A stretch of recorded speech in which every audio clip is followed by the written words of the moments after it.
Complicated grief is when persons cannot make sense of what happened. They can't understand why that person has died.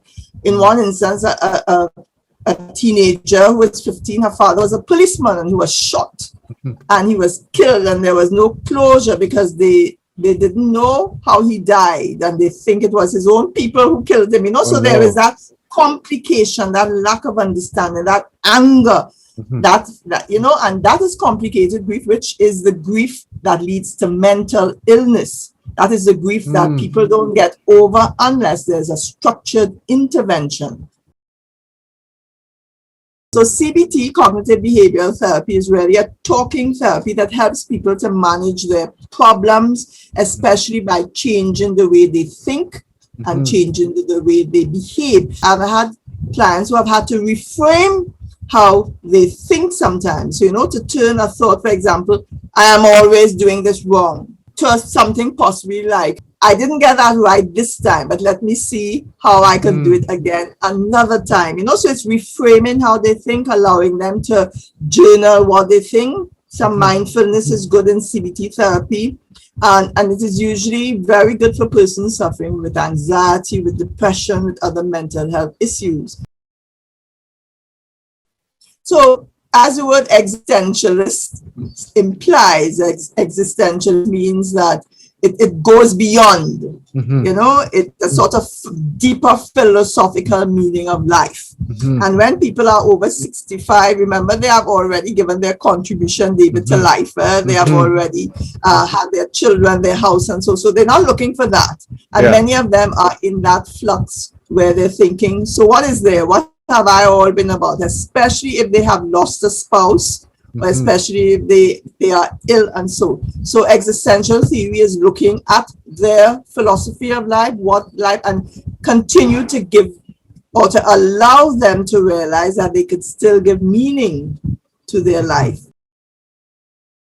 80% last year we had of men. Out of all the suicide figures, 80% of it were men, young men and older men, 20% female.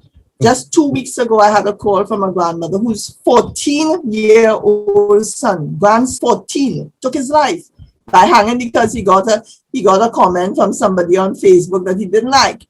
What I'm saying is the difficulty. You ask what drives political will, people who have the vision to realize that this is a serious issue. Physical health is important, but the associative repercussions of that is also the mental health issues, which people tend to ignore because it's not visible.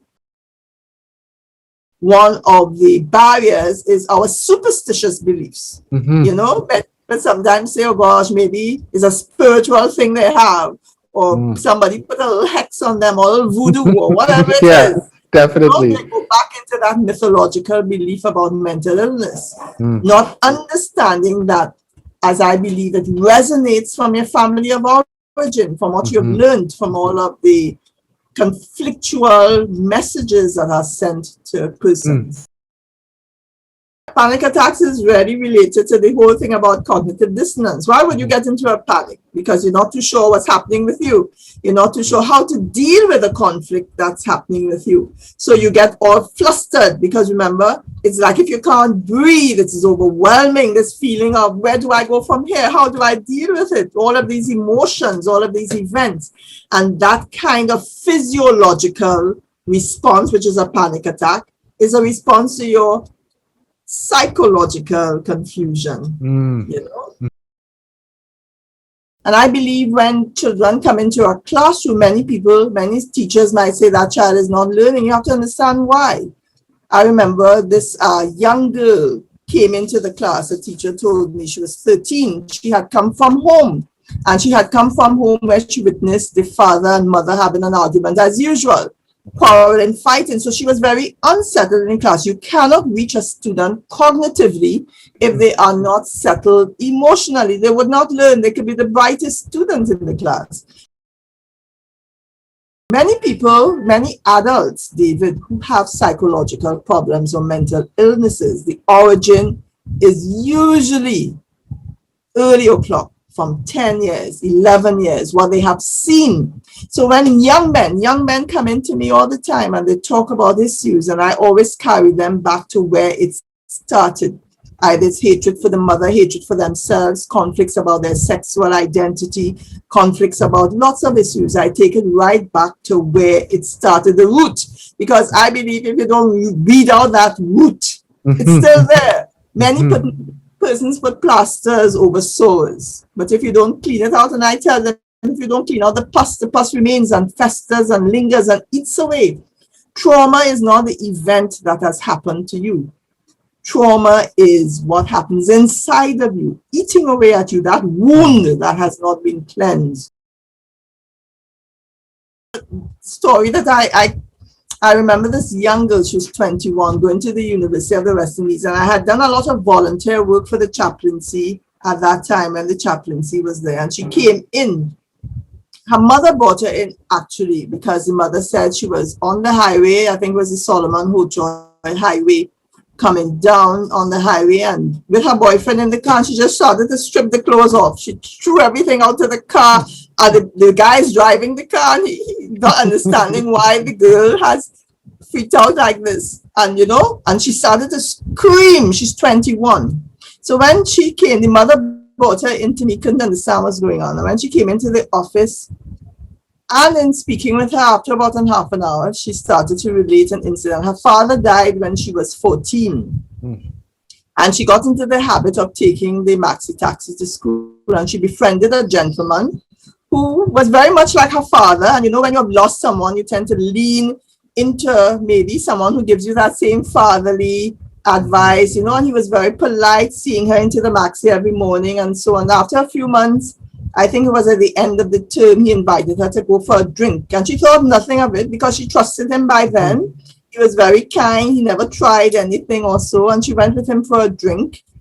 Long story short, he took her to this room where he raped her. She was 14. She was a virgin. She was 15 by then. She went home. She saw the blood on her panties.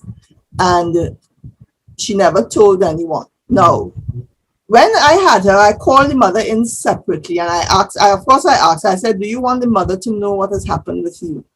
So when I called the mother in, the mother said, the mother didn't have a good relationship with her, because the mother said, from 15 years old, she started to be very sassy, very rude, very aggressive. She started she said, my daughter changed on me, you know, not realizing that the trauma or the traumatic event had triggered that aggressive behavior, because she didn't talk about it, she didn't tell anyone. But now, I think driving on the highway, she saw someone who looked like the fella, and that triggered that response, you know. So eventually I had both of them in the room, the mother and the daughter, because one had to understand the other, you know.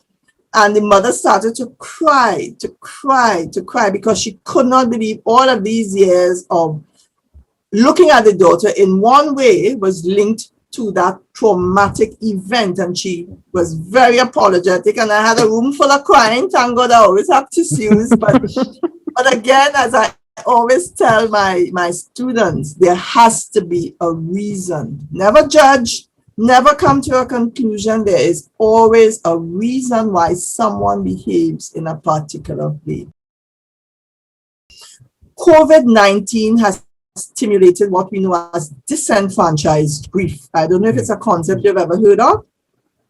No, outside of your website, no. I saw it briefly mentioned somewhere. I have it written down here to ask you, so you're good. So disenfranchised grief really is a grief where you cannot openly mourn. Because you know, in our society, when somebody dies, you have the wake, then you have the funeral, and you have people coming by to talk about the deceased and the storytell. That's our way of grieving. You know, they may laugh, they may joke, and bring back stories about the person, and you know, and the family sort of feels comforted in knowing that so many people appreciated, and so many people could talk in a particular way. And so disenfranchised grief is a grief where you cannot openly mourn, where you can't have a funeral, where you cannot have that support that you need. So people are left to their own internal musings, and persons do not recognize that in itself, when you are not allowed to mourn people who you love. In some families in Trinidad, they're not even allowed to see the body again. They're not even allowed because that body has COVID, so they think it has to be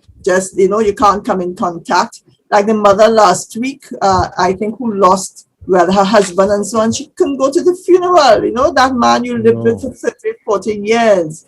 You can't go to your son's funeral. You can't grieve. Could you imagine that you cannot grieve? You cannot openly grieve. You can't see the face. So in addition to the mental health issues, David, we have a society, I think, that is set up to be very angry, to be very disillusioned, to really, I always say, like it's a volcano waiting to explode, It's very disconcerting. And I found every piece of this advice that Shakespeare said, it hits every facet of your life. And it goes like this: give thy thoughts no tongue, nor any unproportioned thought is that. Be thou familiar, but by no means vulgar. The friends thou hast and their adoption tried, grapple them to thy soul with hoops of steel.